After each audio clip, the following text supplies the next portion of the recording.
Hi guys! Andito na naman tayo sa ating panibagong suggestion episode.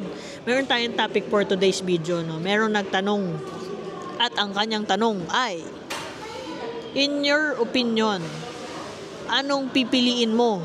Live within, live above, or live below your means? Uy, magandang tanong yan, guys.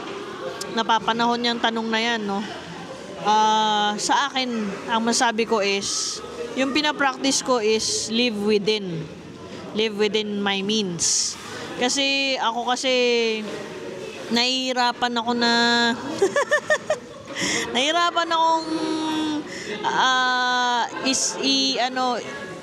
anong tawag dyan? Nahihirapan ako pagka nag-live above my means ako, no?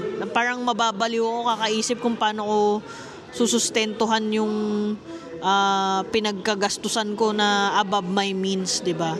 So, ang gusto ko is live within my means. So, bago ko gumastos, niisip ko din muna talaga kung kaya ko ba siyang bayaran. Kasi ayokong magpatong-patong yung mga utang eh. Ayoko nung ganon. So, dapat within. Ayoko naman din ng below. Kasi yung below, parang para sa akin, hindi ko na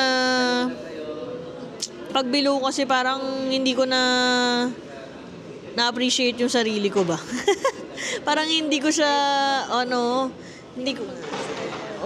parang ganun eh. Parang ang mangyayari is puro work ka na lang tapos below your means lang yung ginagawa mo. Pero kung nai-enjoy mo din yung mga pinagtrabahuhan mo, 'di ba? Yun kaya ako live within lang eh. Kasi ini-enjoy ko yung mga pinagtrabahuhan ko. Kaya ka nga nagtatrabaho para ma-enjoy mo yung buhay, 'di ba? Hindi ko alam, pero ayoko kasi nung live below, no? Siguro yung iba below para mas makaipon sila, no? Well, nandun na kasi yun sa kung matatandaan nyo sa previous suggestions ko, no? Nandun na yung savings eh. Kailangan palagi kang may savings. So, aside from savings, yung matitira, yun na yung panggastos mo eh. So, live within yung akin. So, yun yung aking suggestion lang, no? Magkakaiba man tayo ng pananaw sa buhay, pero ako kasi gusto kong na-enjoy pa rin yung pera na pinaghirapan ko.